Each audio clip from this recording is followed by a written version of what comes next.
Bonjour, c'est Kevin et bienvenue dans cette vidéo. Donc dans cette vidéo en fait, on va voir le concept de l'automatisation et de la sous-traitance. Donc en fin de compte, ce qu'il va falloir faire, c'est ce qu'on va faire ensemble. Il va falloir mettre en fait sur papier le processus de la création d'un site de niche. Donc déjà, ça va vous aider à y voir beaucoup plus clair et vous allez tout de suite pouvoir voir ce qui est soit sous-traitable, soit automatisable. Donc en général, on va reprendre les étapes de la création d'un site de niche. Donc dans un premier temps, on va dire l'étape numéro 1, ça va être de trouver l'idée. La deuxième étape, en général, donc en plus ça vous permet, si vous ne savez pas comment créer un site de niche, vous avez les différentes étapes que je vous détaille. En fin de compte, c'est du 2 en 1. Vous avez l'étude de la concurrence. Donc une fois que vous avez fait ça, en général, vous achetez votre nom de domaine, votre hébergement et vous installez WordPress. Donc ça, étape numéro 3. Donc là, hop, on va revenir à la ligne. Donc par la suite, vous avez l'installation. Donc on va mettre étape 4. Vous avez l'installation du thème. Vous avez aussi l'installation des plugins et des premiers réglages. Voilà, donc on a l'étape numéro 4. Après, on enchaîne. Vous avez donc l'étape numéro 5. Donc on va structurer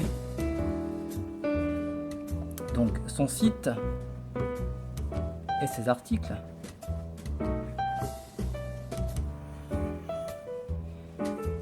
Une fois qu'on a fait ça, étape numéro 6, on va planifier la publication, où on va les publier. Hop, on continue à la ligne. Alors étape 7, ça va être la rédaction. Alors en fait, j'ai mixé. Ça, c'est plutôt l'étape numéro 6. Et l'étape numéro 7, ça va être bien la planification des articles. Mais bon, c'est pas grave, on continue. Par la suite, donc l'étape numéro 8, on va voir le référencement et la dernière étape, on va voir l'optimisation. Voilà, donc là déjà vous voyez on a 9 étapes et maintenant voyons voir ce qu'il est possible de sous-traiter ou d'automatiser.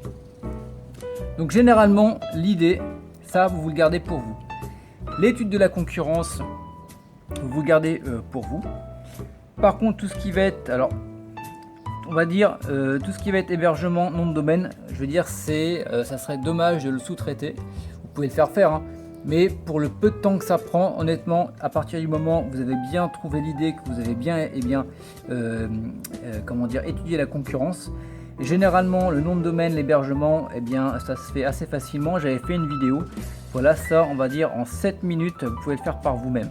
Donc c'est pas forcément ne le sous-traitez pas, c'est pas forcément utile. Par contre, l'installation du thème, des plugins et des premiers réglages, ça, ce que vous pouvez faire, c'est que vous pouvez créer par exemple sur WordPress un freelancer. Donc ça, on va l'automatiser.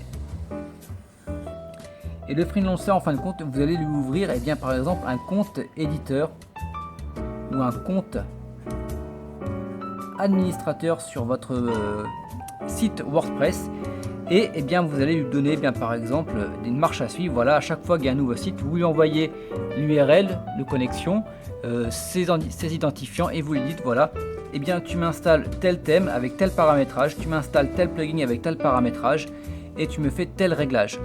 Sachant que vous pouvez déjà installer un thème qui va être pré-réglé ou des plugins qui vont être pré-réglés. Donc ça demande un peu plus de connaissances, mais c'est possible aussi que vous l'automatisiez par vous-même. Ensuite, la structure du site et des articles, ça je vous laisse le faire pour, comment dire, c'est quelque chose, pour bien maîtriser le site, c'est une étape assez importante. Moi je la sous-traite pas, donc je vous conseille donc pas non plus de la sous-traiter. Donc hop, on va revenir, donc ça la rédaction, on va faire celle-ci avant, donc ça la rédaction, et bien vous pouvez le sous-traiter et bien très facilement à un freelance, voilà. La planification, et bien pareil, vous pouvez ouvrir un compte éditeur ici à votre freelancer, et en fin de compte, au lieu de vous envoyer par mail, il va directement bien le mettre en forme sur votre site et le planifier. Comme ça, vous n'aurez plus 1, 2, 3 qu'à vérifier si le contenu est bien et si la mise en page est bonne. En fin de compte, vous êtes un peu l'inspecteur des travaux finis. Le référencement, donc le référencement aussi, vous allez bien pouvoir le sous-traiter, donc soit via des outils comme eReferrer, mais ça on y reviendra dans la vidéo de mercredi, voilà, ou via un freelance. Voilà, vous pouvez faire par exemple payer un freelance pour qu'il vous fasse des articles invités, pour qu'il vous fasse des commentaires sur des forums, des commentaires sur des blogs. Voilà, j'écris comme un porc, c'est pas grave. Voilà, bon, en fin de compte vous avez compris, mais ça en fin de compte c'est sous-traitable. Et après l'optimisation, dernière étape, ça en fin de compte il va falloir un petit peu d'expérience pour savoir exactement ce qu'il est possible d'optimiser, et à partir du moment vous saurez exactement ce qui marche, vous aurez une structure de site que vous pourrez éventuellement sous-traiter. Voilà, c'est-à-dire qu'à partir du moment où vous avez à ce niveau-là, vous pouvez très bien dire voilà, sur tel sidebar tu vas mettre tel plugin que tu vas paramétrer de telle façon, tu vas mettre tel lien d'affiliation avec tel texte. Voilà. Donc vous avez le concept d'automatisation. Je vous conseille vraiment de faire ça sur votre site de niche. À chaque fois détailler, détailler.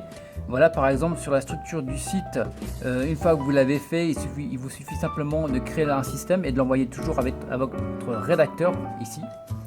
Voilà, et à chaque fois en fin de compte, trouver un système pour chaque action que vous allez réaliser sur votre site de niche. Voilà, avec un process étape par étape que vous pourrez facilement sous-traiter par la suite, car ça sera vraiment très clair autant pour vous et autant pour le rédacteur ou le freelance. Voilà, nous on se retrouve vendredi pour une nouvelle vidéo. À vendredi.